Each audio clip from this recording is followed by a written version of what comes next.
So I'm going to just get this conversation going.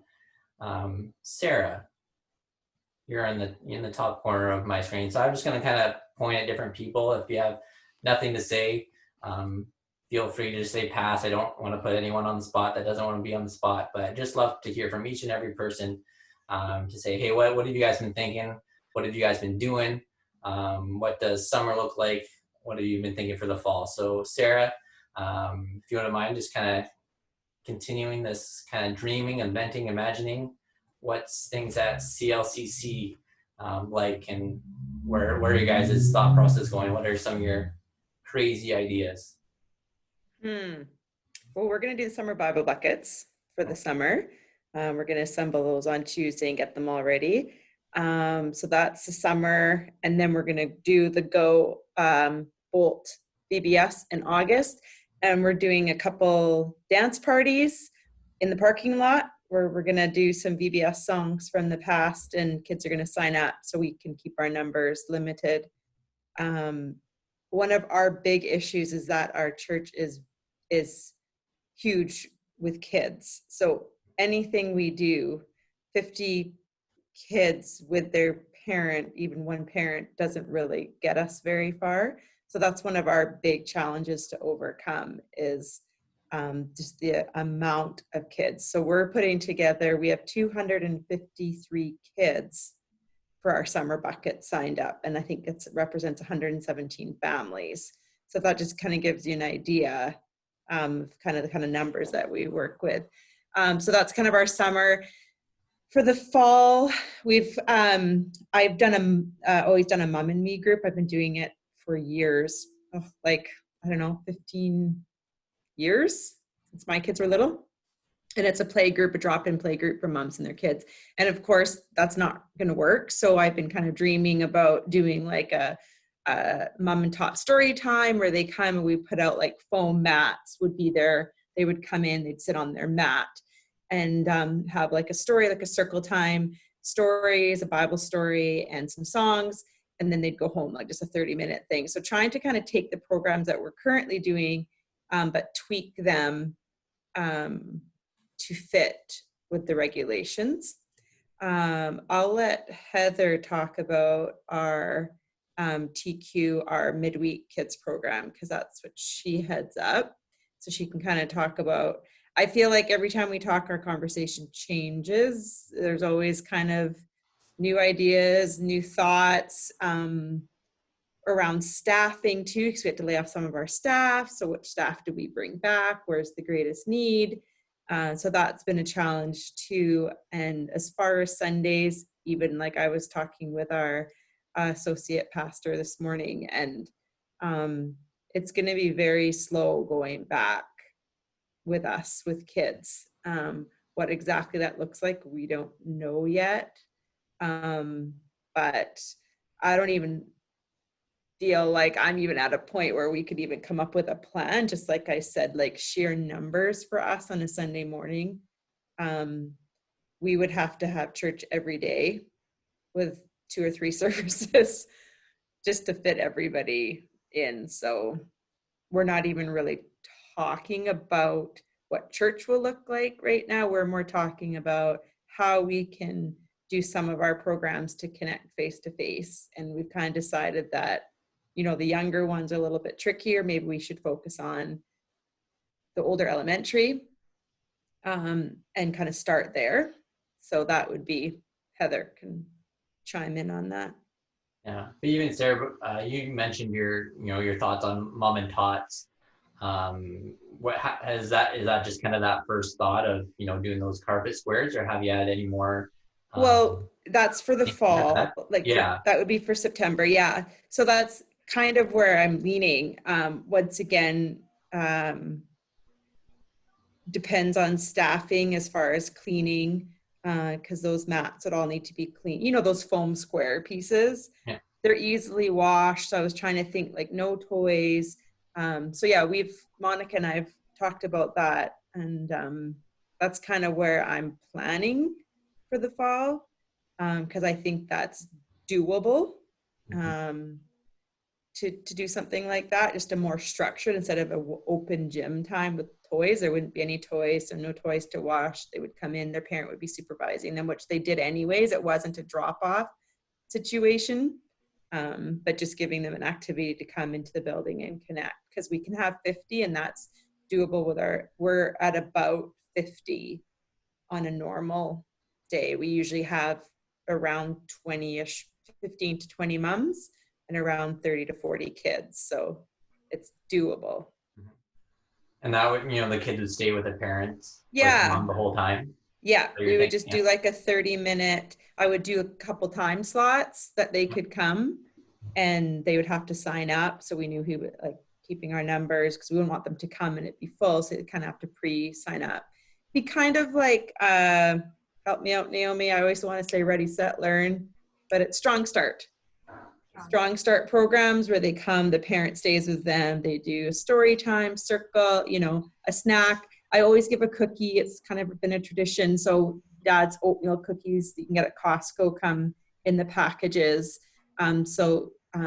Passing out something that's prepackaged for a little snack time, and yeah. Yeah, that's awesome. I think that's like a fantastic idea, right? Of taking that ministry and giving something, that group, a community, bringing the moms and their tots, preschoolers, and having them just sit together. And I think, building those relationships between the moms, between their kids themselves, right? I think that's fantastic. Even before this whole COVID thing started, I was talking with a church that didn't have any kids ministry at all. And they were really gung-ho and really wanted to start a kids ministry. And so often when we think of kids ministry, we think of Sunday morning programming. But we were tossing around the idea of, what about a Wednesday morning mom and tots, right? Isn't that, can that be kids ministry as well? Totally. Right? And it's super easy, because there's not like for me right now, I email on the Monday just to remind everybody that we're meeting on Tuesday. It's a come and go thing. So the idea of it's not to be a stressful thing for moms to try and pack up their babies. Some of them, it's a lifeline for some of them. Like these moms, will say like, it's like because they don't have to be put together. They can just kind of come as they are, plonk themselves down. The kids run around and play, and the moms have some adult conversation. So it's a ministry to the moms as well as to the kids. And it's not a lot of prep, because they don't prep anything. It's a total casual thing. So you just need the space. It's very easy. It's very easy to do. Yeah, that's fantastic. Thanks for sharing that. So yeah, then I guess we'll go to Heather and midweek elementary. What have you guys been thinking? Yeah. So normally I run like a midweek kids program called Treasure Quest for grades 2 to 5. And we play big wide games, do crafts, and then there's always a lesson in small groups. And so I'm trying to figure out how we can still do something. So our idea is to focus on the grade 4s and 5s, and to really have small groups, maybe of like 10, and have 2 or 3 times when we run the program, either an hour and a half, I'm not sure, and have more of a Bible study, more of a discipleship, because it's such a small group. I'm used to having like 60 kids at a time, so having 10 would give more opportunity to really get to know them and disciple them. So we're thinking to focus on the older ones, because the younger ones, it's just hard when you can't have gym games and stuff. So yeah. And are you guys thinking, or have you thought yet, is that going to be like a set group? I know midweek is typically a registered program, right? It would be. Yeah. They'd register for a certain time, and it would be the same kids every time. Yeah. Mm-hmm. Yeah. I mean, we'll see. It feels really hard to plan things right now. Yeah. So that's our idea. Yeah, for sure. And even talking, about CLCC, do you guys have any projection of when you'd like to start Sunday morning gatherings again? No. No. I haven't heard anything yet. Yeah. Yeah. So it's like a long way off still. Yeah. So yeah, figuring out ministry outside of Sunday gatherings is kind of where you guys are at. Yeah. Yeah. Yeah, we're focusing on getting the building ready to have small groups, like the 50. So how, like what that looks like. Like we've started, they have a ladies' Bible study right now. They sit outside. It was freezing cold yesterday. So they were sitting just inside the lobby, but they brought their own chairs. So we have started some more, like starting some ministries are starting to meet in groups. Yeah, that's good. I guess, yeah, sticking with CLCC, we have Naomi. She's part of that congregation, but at one of the smaller campus in Aldergrove. So do you have anything to add of what does that look like for a smaller campus with a bigger campus, or are you just attaching everything together, like doing things with them, or what does that look like for the Aldergrove campus? Yeah, for right now, we're doing all our online services together. And then anytime we do an event like a Mother's Day drive-through or a Father's Day thing, we're doing our own thing because it's so big. Yeah, so we're doing a bit of both where we're joining up for the bigger things and then trying to still keep connected with our people. And I also have a Mom and Me group that's really important, that it's mostly community people. So I've been really trying to stay connected with them and stuff and provide resources for them. Yeah. So yeah, but yeah, we're kind of following the same, we're kind of just working together with the Abbotsford campus as well. Yeah, would you be able to touch a little bit on the Aldergrove CLCC Facebook group, and just how you guys interact with that, and what's the participation like, and how do you build community on that? Like with our church Facebook group that we have? Yeah. Yeah, so we just we have a Facebook group that will probably once or twice a week put something up, whether it's like a video to encourage people or just an event, or if someone needs prayer or if someone needs meals or that kind of thing. And it's just a nice way to stay connected, and or if someone has anything that they kind of want to share or talk about. It's a nice group to have to keep people informed without so many emails going out, or just to have a more personal touch that's not just an email to people. You guys also went camping this weekend. We did. Church camp out. We attempted. Yeah, it was a bit of a gong show, but yeah, there were 6 families that we were able to get together because they screwed up all our camp stuff. So there was supposed to be way more of us, but yeah, we did that, which was a lot of fun. Yeah, that's good. I think there's something to, because there's the difference between, an online group and an online page, right? Where the online page is just a single way, typically, direction, right? It's the church to the people, where the online groups are there to kind of build and foster a community.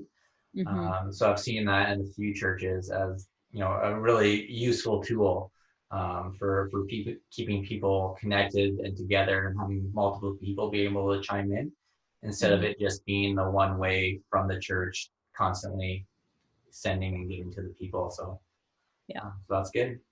Darlene from Generations Church on Vancouver Island. What have you guys been up to, and what are you guys thinking for the future? We're kind of like everyone else. We're in transition and trying to figure it out. Much like Sarah, we've got a large children's ministry, so it can be a bit of a challenge to try to figure out how to do any type of in-person type of stuff. We are starting to have conversations about that in the church and how that looks. Our youth group is venturing out into those types of meetings right now, and we're kind of going to learn from them and follow. One of the things I've been talking to some parents about is having a praise party. We are very blessed to have a very large church ground, and so we have a huge grassy area where we could put the kids in and actually just have praise music and just dance and have connection and get our bodies moving, and have moms up in the actual parking lot in pre-designed chalk circles with their own chairs. So at least there's kind of that two-way communication. But we are just waiting for the church right now is just rolling out all of those kind of regulations, I guess, as to how to do that and how to do it well. And because we're in a community that is all looking onto our park, we also want to make sure that there's an opportunity for community kids to jump into that. So we don't want to be like, we can have 50 kids and fill it up with 50 kids. If we want to be outside playing, we kind of have to maybe do a couple different. So it's just brainstorming right now, but really excited about that. I think the big one that we're doing is we're going to do summer adventure camp, so VBS. We are starting our pre-recording next week. We are doing the group railway, Rocky Railway. We are going to have packages that go out to all of the families. We're going to do a big drive-by party day. They can come and pick up all their packages. Then we're going to roll it out where we put out one set of content every day the last week of July, but then we'll leave it up after so parents can then use it as an on-demand if they're not in a place to do it with their kids every day of the week like we would have normally done it. We're just starting our filming next week. We are, yeah, it's new. We don't really know. So, but I think that's kind of our big one, that we've got a lot of our ducks in a row for that, and we're just praying great things. We just found out our stuff actually arrived. We have been watching it sit in a UPS warehouse for 5 days, and we start filming on Tuesday and decorating on Monday. So we were praying. So we're very grateful to know that's coming. We also do what you guys are calling Bible buckets. We are doing Kids Zone joy bags, so for our elementary children. And then we're doing Project 68, which is our preteen group. We're doing power packs. And so we send them out each month.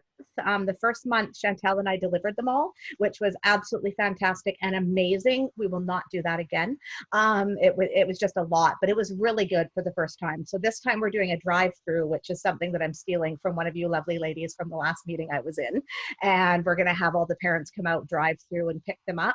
And then we'll use that same format for summer adventure camp. And Chantel's got some really cool things going with preteen. So I will let her talk about preteen, if she's there listening. Yeah, Chantel, if you're available, we'll give you a few seconds. She was, oh, she Hey. Sorry, I'm like totally multitasking. So I'm like hammering out stuff. I'm like, please don't call on me. Please don't call on me. Okay, you're calling on me. Just kidding. I find this valuable. Yeah, so Darlene said it all. Our small groups, my husband's laughing at me right now. Our small groups, kind of with our preteens ministry, we've been forced to do a Zoom format and just obviously can't fit everyone, social distancing, all that stuff, which is really, like, we've struggled creating a small groups ministry with our preteens for a long time. It just hasn't, we don't have it's not really in our church DNA of having small groups. We try and try and try, and some have traction, but most don't.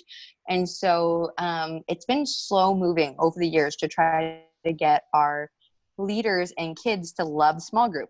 So COVID has been a blessing in disguise. It has forced us to do small groups, because if you've ever done a Zoom meeting with 35, 40 preteens, you know that it is like a mad chaos. So we do like the little game stuff in the beginning for the first like 10, 15 minutes, fun, how are you, all that jazz.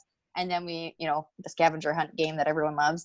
And then we break off into the breakout groups with Zoom. And so we've had these forced small groups happen, and it's been wonderful. Our leaders get it. They realize there's no other option. There's no complaining. They're happy to do it. Our kids aren't complaining because they realize, like, hey, I can actually talk if it's in this small group. And so we're just going to leverage that over the summertime and have little, so it's actually going to be, I'll partner with our small groups leader, but I'm really kind of pushing them off the deep end and be like, these are your babies, these are your ducklings, and you are going to feed them over the summer and connect with them. So you're going to plan your outings with them. And so again, obviously the small groups are like 10 people or less.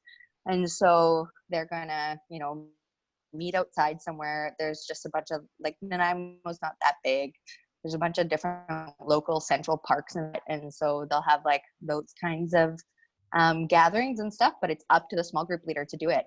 And I'm really excited. I'll go and encourage them and be there with them.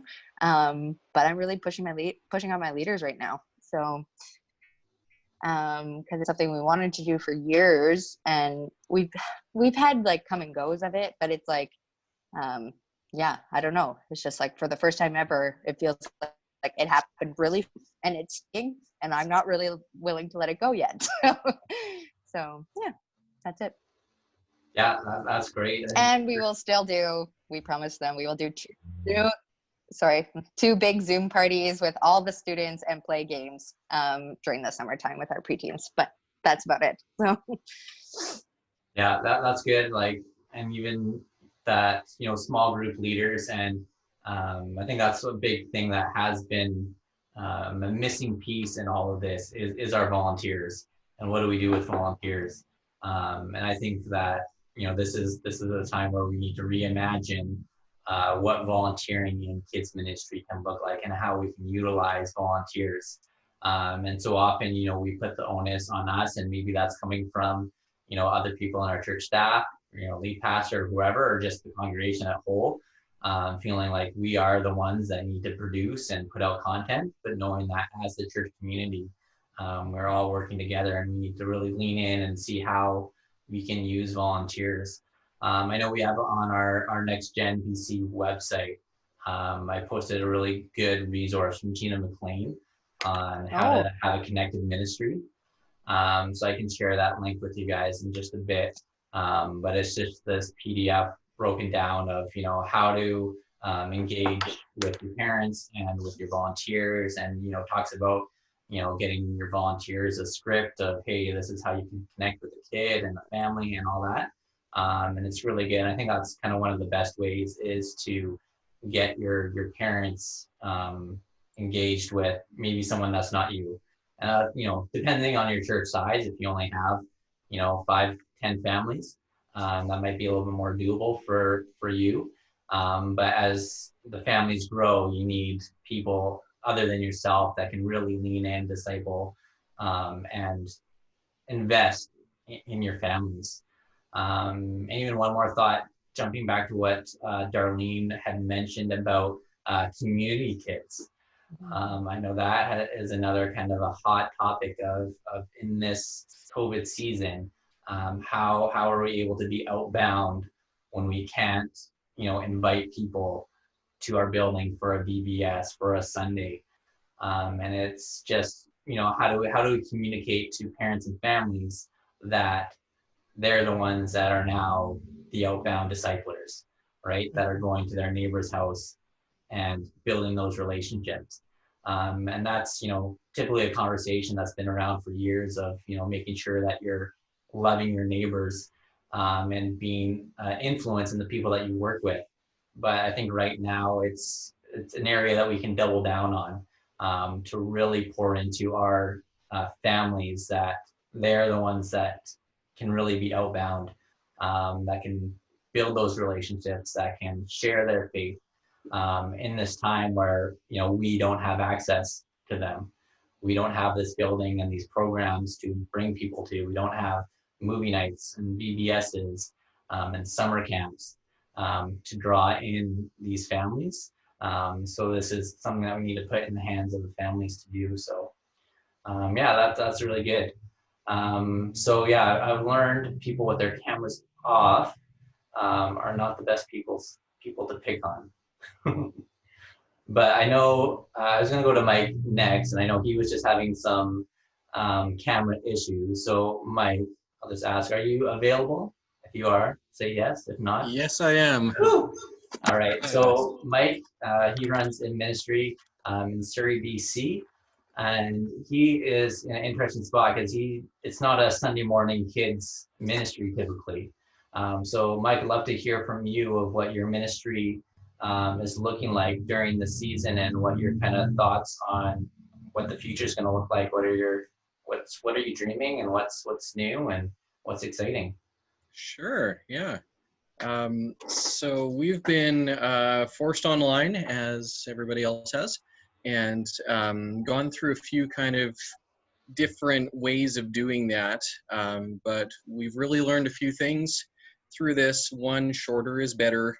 And so we've taken an hour program and brought it down to 18 minutes. And generally it seems like there's just, 3 minutes per segment and a bunch of those together, that seems to keep a flow going a lot better. Eye contact with the camera is huge, and just practical stuff like that. And so, so what we're doing is we're continuing to do online programs.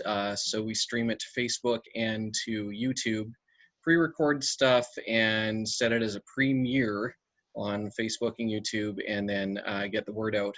And then we're keeping up relationships by putting together activity packs. I don't know if I got one here.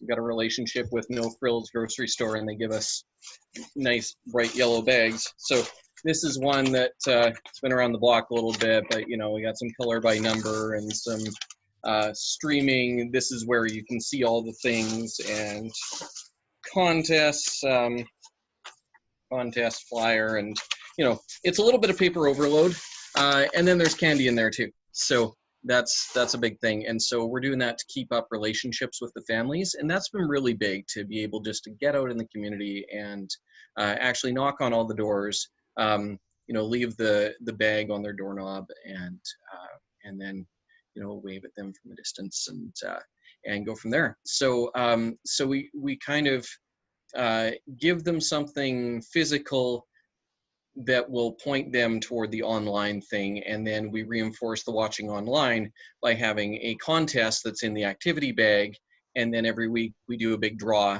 live for the toys, and then the next week we drop those toys off for the kids that won, that kind of thing. So we're trying to reinforce these two things and build the community in that way. I guess one of our big differences is that we don't necessarily have the parents on board with us, because it's all community kids. And so it's a mixed bag. There's some parents that are amazing and they're fully there, and those are the families that we're seeing connect a lot more during this period. And some families, the kids are just on their own and they got to figure it out by themselves. And so that becomes a lot more difficult. Like there's some families that are just kind of in a black hole, and we drop off the stuff and we hope that they get it and everything. So having said all that, that's our current pattern, and we're planning to do that through June. And then in July, we're going to actually go out into the communities, God willing. We do this every summer, but we've got to retool it and get social distancing in there, and hand sanitizer and masks and gloves and all of that. But we've got relationships with low-income apartment complexes and some parks even, and we've got a mobile setup. And so we do an outside program for anywhere up to about 40 kids. They sit on a tarp, we bring a sound system, we bring a tent, we do games and prizes and songs and Bible stories and stuff like that. And so I think it's a really good fit for this season, because we are outside, and I think we can make social distance happen. And it is a great way to get into the community that doesn't rely on people gathering inside a building. And so we've got some young people that are going to be working this summer on that, and that's their summer job, and it's our regular program. So so that is going to get us out there and allow the outreach to continue to happen.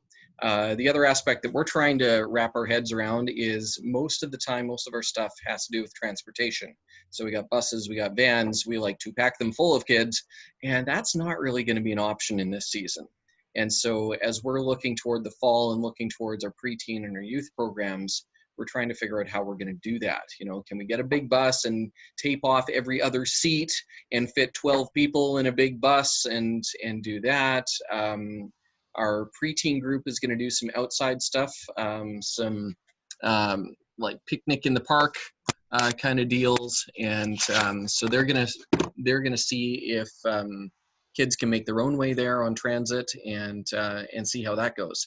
So it's still a bit of an experiment, but we're doing what we can, and I feel like we got stuff set up that if we need to go back to online in the fall, then we can do that. But we also have stuff worked out, and we're just in the midst right now of getting all the permission stuff to actually go out in the communities. But I think there's going to be a pretty good need for that. So that's kind of what we're figuring out as we go along with everyone else. Yeah. What's your response typically when you go into a community from the people that I guess like wouldn't join in with your session with your kids? Like, is it typically well received from all the neighbors, from all the kids and noise that comes with you guys coming in? Yeah, usually every summer we get at least one complaint. It's Okay. usually by a shift worker, and it's usually the person under whose apartment that we set up the speakers and stuff. So there is a little bit of that going on. What we found was if we're in the same place for 3 or 4 days in a row, then people get really annoyed. But if we're just there once a week for an hour, then it's not a big deal. And the hugest thing is we've got the blessing and the permission from the apartment managers. And so if people are raising a stink, we're like, well, the manager said we could be here, so you can take it up with them, and they'll deal with it. And of course, we're respectful and try and turn things down and make sure it's not overwhelming. But most of the time, the neighbors are like, oh, there's something for the kids. That's good, because the rest of the time they're just running around here making trouble. So like the apartment managers have told us, when we're around, there's less vandalism, there's less violence, there's less racism, and they actually notice a difference in how the kids behave the rest of the time on summers when we're there. We chase the drug dealers out of the playgrounds and stuff like that too. So that's a bonus as well. But yeah, there's definitely some people that take issue with it, and there's some complexes that we can't go to.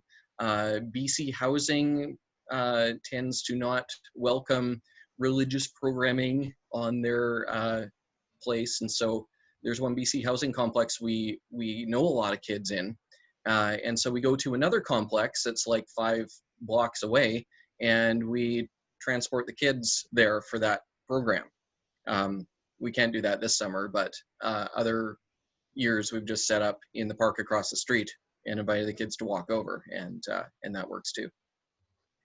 Yeah, that's really good, and I know that it's not new for you guys to go into communities and do ministry outside, but I definitely think for the kids pastors, kids leaders world, that would be a brand new idea, right? What would it look like to do ministry in communities outside, right? Now that we're not doing Sunday morning ministries, what would that look like? So I'll give Mike Brownlee up for conversation for anyone that wants to get in touch with him. Yeah, What it's would be the definitely doable. best way Like to it's contact you if they're interested in doing some ministry outside and want to know what that looks like and equipment and pros and cons and all that? Yeah, for sure. We've trained a number of teams over the years that have done it in different places. People have come down for our training and with their team, and then gone back to their communities and made it happen in different places. So it's definitely a model that's reproducible in all kinds of places. So it's it's something that we've worked out, and happy to share all those details if anyone wants to give it a shot. Yeah. And what's the best way to contact you? Email is good. mbrownlee@metrokids.ca. I'll put that in the chat. I'll put my phone down there as well. So I'll just put that in there. Yeah, that's good. Yeah, I think any good, fresh, different ideas just to get our minds thinking of what are different ways that we can do ministry is so good. We'll go to Free from Delta. Do you have anything that you'd like to share? What Delta has been thinking and dreaming for ministry? Well, we haven't been doing too much yet. So we don't have a super huge ministry for children, but it has been growing consistently. And like during the school year, I'm only like a couple hours a week. So really the summertime is when we put a lot of effort into kids and do as much outreach as we can. So we don't know yet, but we are trying to think of something really creative. And I'm totally with you on I want to do something different that we haven't done before, because we've done kids camp for 1 week the last couple of years, which has been fine, but I think there's a lot of potential around us. So I'm just trying to think of something super creative to do. For Sunday morning, like the children in our own church, the families have not been responding very well to any of the kids stuff that we've done. So like I can see who views my content that I put out. I have like video lessons, and I think like 2 or 3 people have looked at it since like the pandemic started. And I do free giveaways on Sundays and nobody comments, like no one really wants to be involved, which I understand because parents have a lot going on. And most of our families are like churched, really good. Like they're probably doing devotions with their children on their own. And so for me, I think originally I thought this was going to be a time of like discipleship with the children we already have. But I'm learning that this is probably the best opportunity to do outreach. So I'm shifting my focus then for the summer on how to reach people who've never been to our church before, because yeah, nothing has worked so far, but yeah, I'm trying to think of ideas. Yeah, I'm a little stuck, but I don't know. Excited about potential. Yeah, that's great. Well, let's throw that out there to the group. Any thoughts on summer outreach, summer ideas?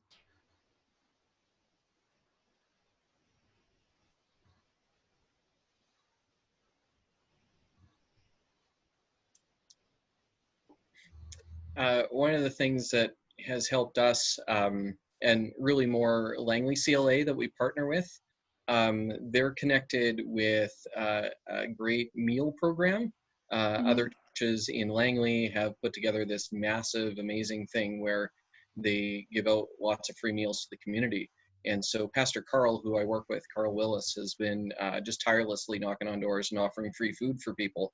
And they've seen a huge spike in their viewership as a result of that, because they're building a relationship. And so anything that you can do that's kind of just no strings attached service, loving the community stuff, I think is a great way to open the door and just show people that you care and start the relationship that way. So I know that's been a big thing that we've had very little to do with, but have been able to kind of reap the benefits of lots of other generous Christians that are like giving it out. But we're in the communities, right? And so we know where these people are and where these neighborhoods are. And so it helps to be able to connect those needs to people that will care, and that opens the door for people to be receptive to spiritual stuff.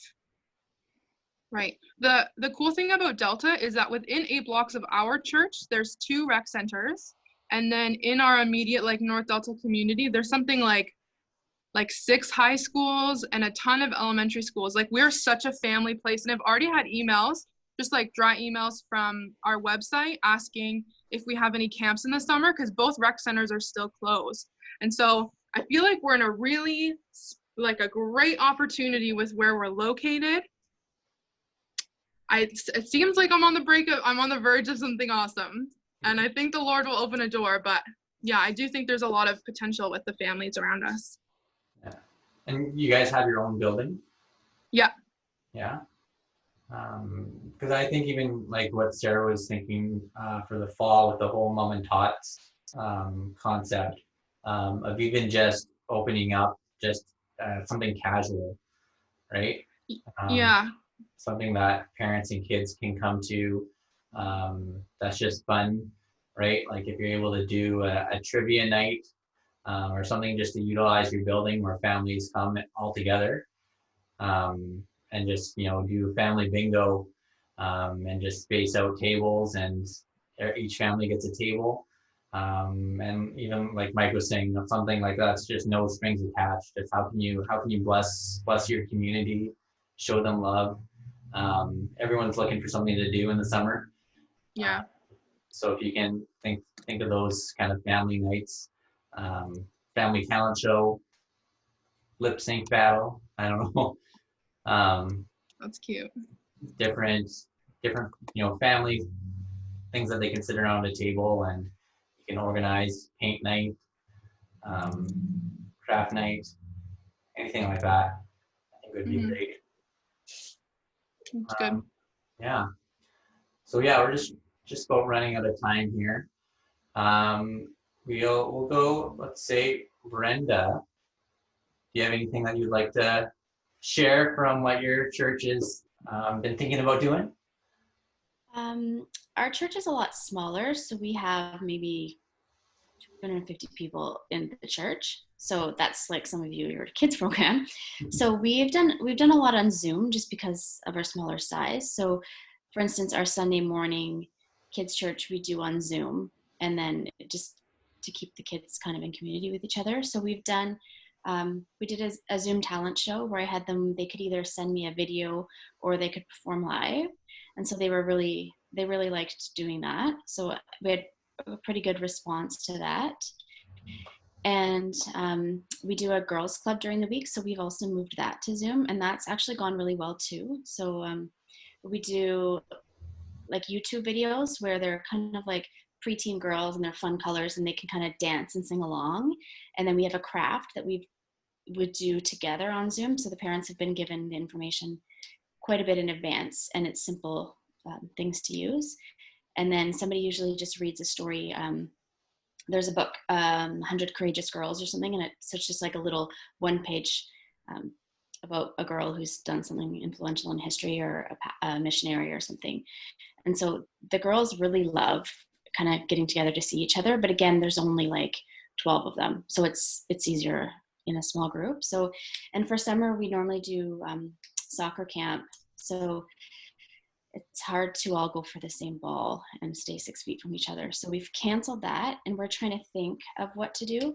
Just kind of been checking in with parents to see what comfort level, and a lot of them seem to think only outside is what they're comfortable with, at least at this stage, but I think that might change a lot in the next month.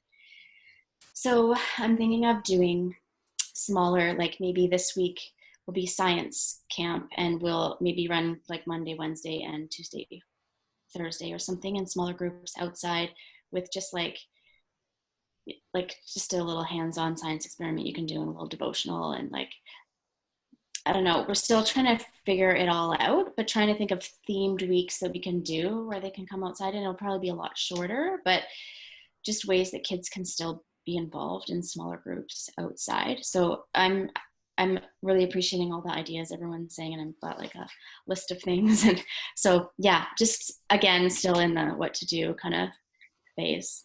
So, yeah. Awesome. Yeah, thanks for sharing. That's great stuff. So I just want to kind of end here with just three thoughts. I got these out of a book called Canoeing the Mountains. And it's just a book on church leadership and change. It was written 4 years ago, but it's just so timely for the season that we're in. And it's the premise of Lewis and Clark and how they left the east side of America, and they were trying to find the waterway to the Pacific. And everything that they knew about geography and topography was that once you hit the center of the continent, the topography would be exactly the same, so it would be symmetrical. So they thought everything from the east to the middle would be exactly the same. And it was going good for about 2 years of canoeing down the rivers until they hit the Rocky Mountains. And then it was like, oh snap, this is not what we were told. This is not what we were taught. We are canoers, we're explorers, but we're not mountain climbers. And it just came to that spot where they're like, what do? We need to figure out something to do. And three things that the author brings out of that, that all leaders need to face when they're in uncharted territory. And the first one is that there is no clear answer. That, as we've all been sharing ideas, all great ideas, and all have great potential, and try them all. Take risks. No one has the right answer. So be bold. And if you have an idea, try it out. See how it goes. Don't feel like, oh, this hasn't been done before, or this church is doing that, we should do that. There's no answer. Everyone's trying what they think is going to work. And when there's the map that hasn't been drawn, it's all up in the air. So know that you can take risks, try again, be okay with failing. The second thing is the necessity to learn for you and the people that you're leading, but especially you. Lewis and Clark had to learn brand new skills of, riding donkeys or climbing mountains or whatever their way of getting across that mountain was. It was new. They had to learn. And we have to learn new skills. We have to learn how to think differently, new perspectives. And we have to be able to lead our people to think differently as well, right? We're been cultured and raised to think a specific way, in a certain way, and this is how you do ministry, and this is what church looks like. But we're at a point where, we're at a mountain, and some people are just waiting for that mountain to move, and some people realize that that's going to take a couple million years for that mountain to shift, 20 feet. So we got to figure out new ways to do this. We need to learn. And the third one, and I think this is the most important, this is the one that hit me the most, is that we need to be able to deal with loss. There's the unavoidable reality that with change comes loss, right? There's going to be a grieving process. There's going to be things that we once did in February that we're not going to be able to do in September or this February. There are going to be things that maybe we started that we are passionate about, that we love, but we're going to have to let them go. And there's going to be people that have gone before us, that have pioneered, that have spent years doing something. I think of Lewis and Clark, and possibly, their granddad carved that canoe with their bare hands, and it's been passed down from generation to generation. And all of a sudden, now they just got to leave it at the river while they trek over the mountain. And it's going to be hard. So know that there's going to be loss with this transition. You probably have already experienced the loss, right, in some capacity from going in person to online and everything that came with. But be open about it, and express your feelings and your grief, and know that we're pioneering into a better future. So with that, it's exactly 3:00. So I'm gonna value you guys' time, and I'm gonna pray, and then let you go on your way. But I got I guess another 15 minutes if anyone wants to stay on and just continue a conversation, talking about different things.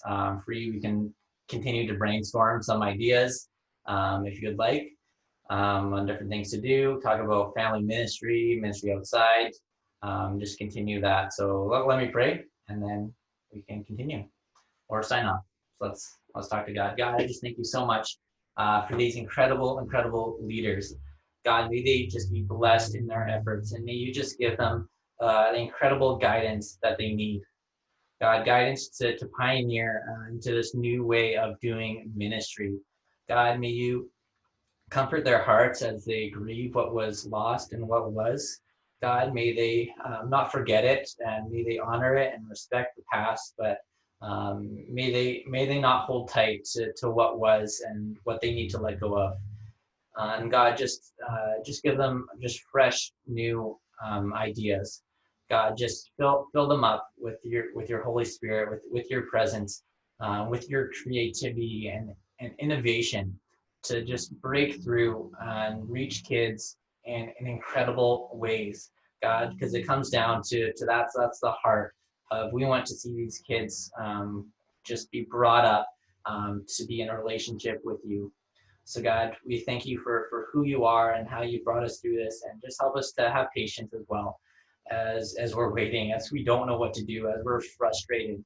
God, that we want what was to come back, and it's not. And God, we're waiting for things to happen, and it just feels like it's taking so long.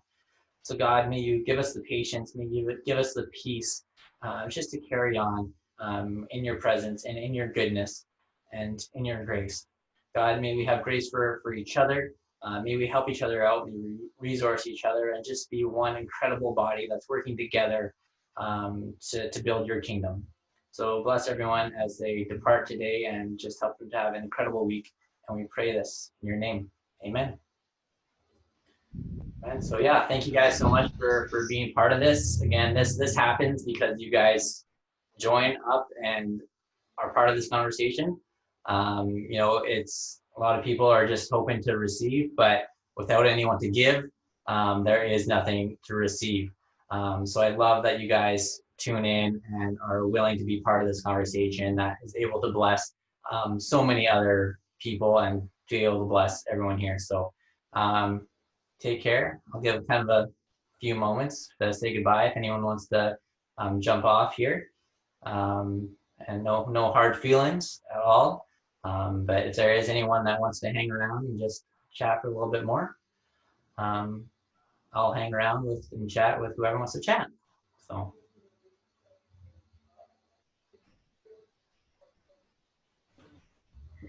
Austin, if I could just ask a question, I'm just wondering if anyone else is using Orange as their curriculum. We have been using Orange and we've had great success with it. But of course, as you know, their live versions of their films and all that is not going to be available in a couple of months. And so I'm kind of like, whoa, we were so blessed because we just jumped on board with them and it's been very successful. So I'm just wondering if you have any churches that are being successful in filming their own or something that lines up with Orange. Yeah, I know like 2 other churches that jump to mind that are using Orange in our district is Glad Tidings in Victoria, and Living Waters in Fort Langley. Okay. They're both using Orange, and I know Broadway, I just talked to them last week, Broadway in Burnaby, Vancouver, I think they're planning to transition to Orange. Okay. So they're kind of be all in the same boat as you. And I'm not sure, I haven't kept up too with it, but the last I heard, Orange, they're still very much willing to partner with the churches that are subscribing to them, right? Yeah. To help them through the season. So what's the latest that you've heard from them about? The latest I heard was just that the online free programming would no longer be available. I believe it's the end of July. And so right now, that is just what we're using, right? That is our Sunday curriculum has been Orange completely. And so I'm just wondering where that transition then ends up happening if you know, there's churches that are filming their own stories, their own videos to go along with the lesson planning in that. I mean, I can find a new way to get the lessons out to them, you know, by email or something versus Facebook. But it's just been, to be honest, it's been such a blessing. I haven't had to really put a lot of change into my Sunday mornings because of Orange. Yeah. So now I'm just kind of like, oh no. So I'm hoping someone else has already bridged this water. Yeah. So do you guys just have a subscription to the lesson portion, but not the video portion? Well, we use Orange, so we have a subscription to all of it. Okay. But then with them using their free content that they put out every month, it had the video, it had the lesson plan, it had the weekly devotions, it had the activities, and we just had to give the parents a link, and they went straight to it, watched the video, did the devotions, and it was honestly the best thing. Yeah. So. Yeah. So yeah, I talked to Living Waters. Okay. Because I think they're probably the deepest into Orange. Deanna Goodman, Deanna? children's pastor there. Right. Deanna, you said? Deanna, yeah. Deanna. Okay. Perfect. I will do that. Yeah. So she'll contact, because I hope that Orange would still allow you to use their videos on your platform. So yeah, it'll probably take a little bit more work to put all the pieces together to send out, but I'm hoping that they'll be working with churches for that. Okay, I'll touch base with Deanna and then I'll do a little bit more homework on my own as to what it's going to look like. I've just been seeing the posts coming out, right? So it's kind of, change more. Yeah. Awesome. Orange also has a website. I think it's studio252.tv. Have you been there? Yeah, okay. Yeah. Because I know they keep it updated with videos and content, but kind of the layout isn't as nice as it could be. Yeah. Right. But that is an option too, and it's only for elementary and preteen. They don't have their preschool stuff on there, right? But it still has the devotionals. You know, a parent cue card and all that. So it is a good one-stop shop. Okay. And that's going to, as far as I know, they've had that for years now, and that will just continue to have Okay. that. So it's a good resource still. Perfect. Awesome. Thank you. Yeah, you're welcome. Yeah, free while you're still on. Yeah. Yeah, you're thinking summer, right? Summer Yeah. ideas, summer outreach specifically, right? Yeah, so I've tried to like track down our strengths that Mhm. we have that maybe other people don't have or that's unique to our community. So we have a really big parking lot. There's parking spaces right beside our church, but also a huge parking lot behind it, and we barely use it because our numbers are really small right now. We're less than 100 people in our church usually. Okay. And so we have the building of a church that used to be big, but right now we're currently pretty small. We also normally do a Canada Day celebration with the city, but that canceled this year, obviously.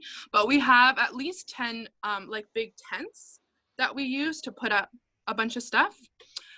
We also have a newly renovated youth center, which is a building beside our church. It has like a screen to do stuff. It has a Wii in there. There's foosball. There's, I don't know what else is there. Like a youth. And then we have a downstairs space, the lower auditorium.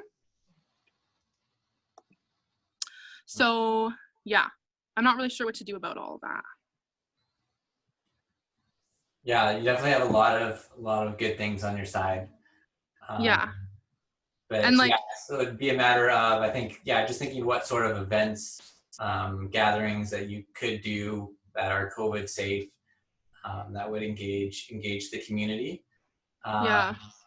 Reggie Joyner did a talk a few weeks back, beginning of May, and he was pointing out the facts of we were talking about Paul and how Paul grew up in the Jewish faith, learning the law, and was very strict in the law until he met Jesus, and everything changed.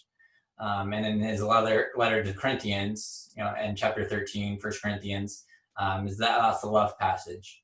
And he's talking, you can have so many things, but it's all for nothing without love, right?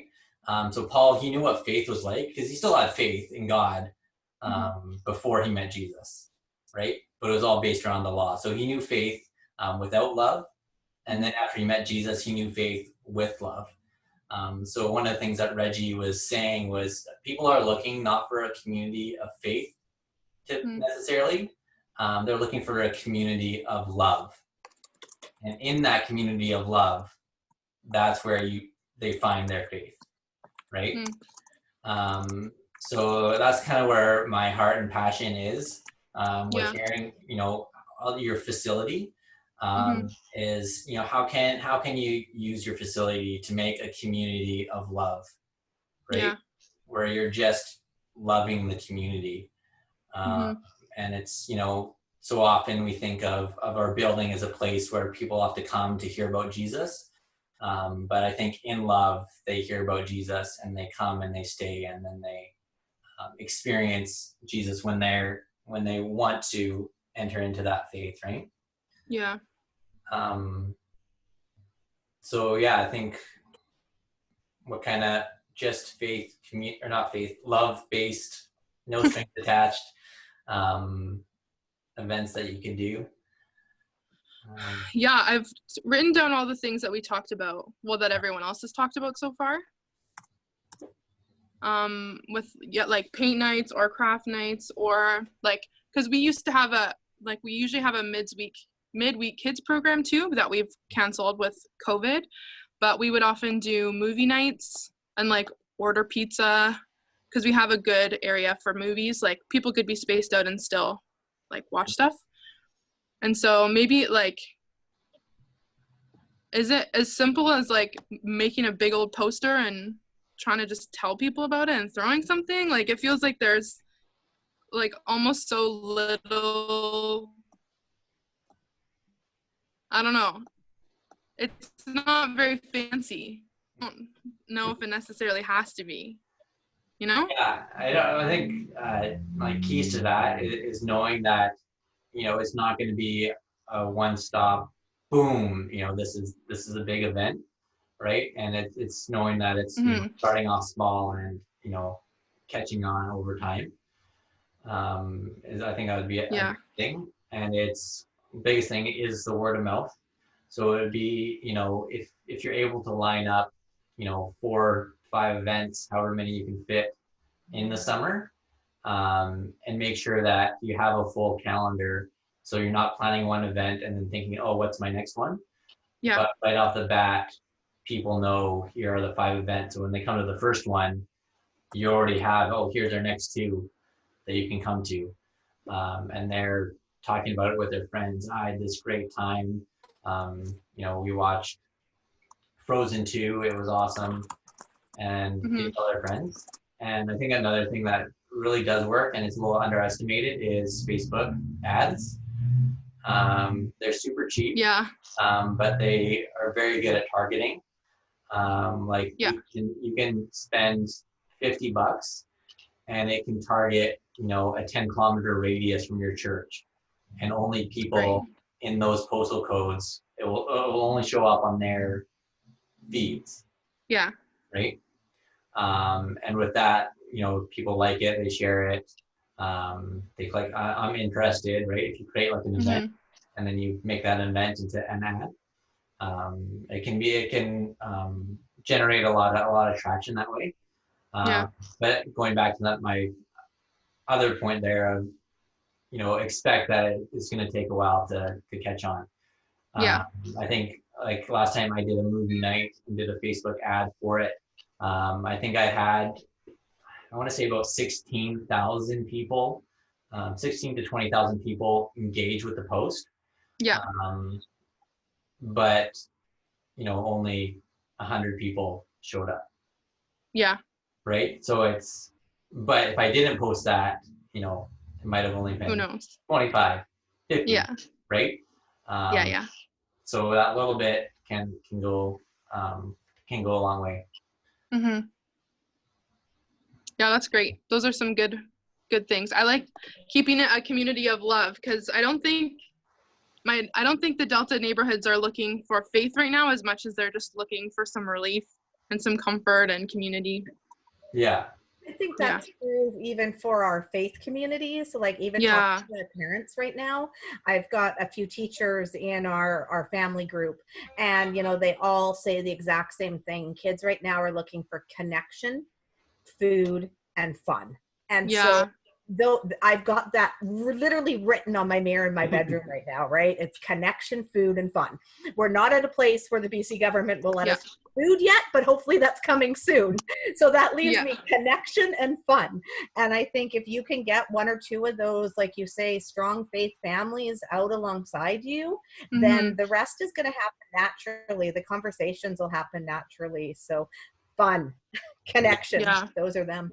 So that's true. With that, you know, you said that faith family, if you can find a family ministry champion in your church, or a couple of them, that you can, you know, make sure you have a vision for this, right? What do you want to see? What's your outcome? What's the purpose of doing this? And you can share that with a couple family ministry champions in your church and get them on board with it. And even give them, like, you know, set the bar for them, saying, hey, I would love it if you're able to invite, you know, 20 people to this, or say, hey, can you share this on your Facebook? Or hey, could you pop popcorn for this event, right? Find people that are your family ministry champions, and take them along on the journey with you, right? Share that vision and bring them along. And as we're talking about that community of love and faith, Reggie, in that talk, he shared some stats. And he said that, and this is American stats, 42, I think, % of millennials would say they're Christian. And that doesn't mean that they attend church. It just means that, you know, maybe their parents were Christian, so they call themselves a Christian. So, but 42% would say, categorize themselves on a survey as Christian. But only 22% of millennials attend church, right? So that's 50% of those people that would click the Christian box, go to church, but 80% say that they're in favor for spirituality. And 60% say that they believe in God, right? So you'll have people that can come to these events that might not call themselves a Christian, but they're open to spirituality and they believe in God and they're looking for that community of love.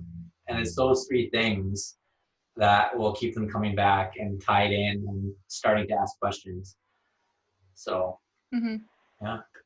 But Thomas, how's things in Parksville, right? Hey, things are good. Yeah. I just wanted to listen to your guys' ideas on outreach. We're not really doing anything for outreach right now, but we do have some ideas for like some new things to try, kind of like Free was talking about earlier. We are probably like the church is, we had a meeting to kind of talk about how we're going to move forward. And I think we kind of saw like 4 different groups of people, which was like, you know, families with kids and, you know, people who are at a high risk of contracting the virus, you know, people who just aren't worried about the virus, want to get back to it. And then can't remember what the other group is, but basically 4 quadrants of people. And so, you know, everybody's doing multiple services probably, but I think we're going to do, one of our ideas for family ministry specifically was to do like family services. So I think I think we got the idea after the last kids ministry, after the last Zoom call.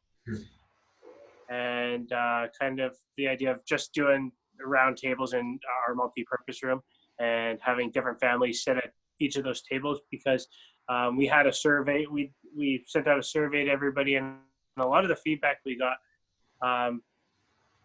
was just talking about, you know, hey, like this is a great opportunity. Like God's taken this time to really shake up the church. And, you know, a lot of that language, a lot of people said shake up the church. I use those exact words. So me and Ellie have really been feeling that, and, you know, and praying about it. We really feel like, you know, this is a good chance to really shake up the way things have been done. So the family service would kind of make it less about us just discipling the kids and more preparing the parents to disciple the kids. So, you know, with each of the families sitting at different tables, you know, we would do a lesson. We would do a lesson, and because we still have to do online for people who aren't comfortable with gatherings yet, we would probably use whatever lesson is in our video. That would just be our lesson, and then we would kind of have a response time that we would lead. You know, we would do music. We're still figuring, obviously, like everybody else, we're still figuring out the music part of everything. Like, are they going to be able to sing? Maybe we'll just do action songs and only do the actions. But you know, doing the response time, leading parents through the response time, and you know, kind of, because the one thing we were really noticing and feeling really burdened by was just hearing how many parents were, you know, sending us messages saying, you know, or responding saying, my kid is not really getting anything. You know, their kids are not being discipled at all. And so we were feeling really bummed out about that. And so, yeah, so really we're just feeling like, and another, sorry, I don't mean to take up so much time talking, but all right. But pretty much, you know, I kind of saw like 2 responsibilities going into this new season.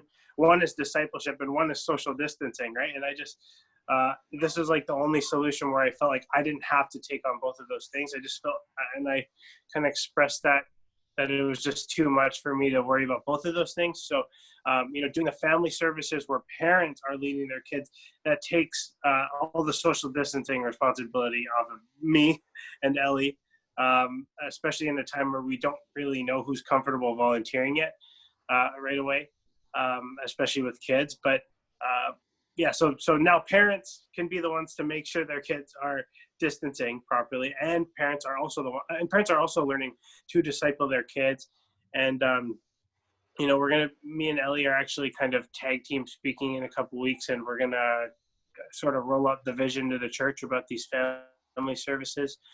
And yeah, just kind of comparing it to school, and how like when your kids can't go to school, everybody's homeschooling them. So when your kids can't go to church, like how do we make sure that we're ready to home church them?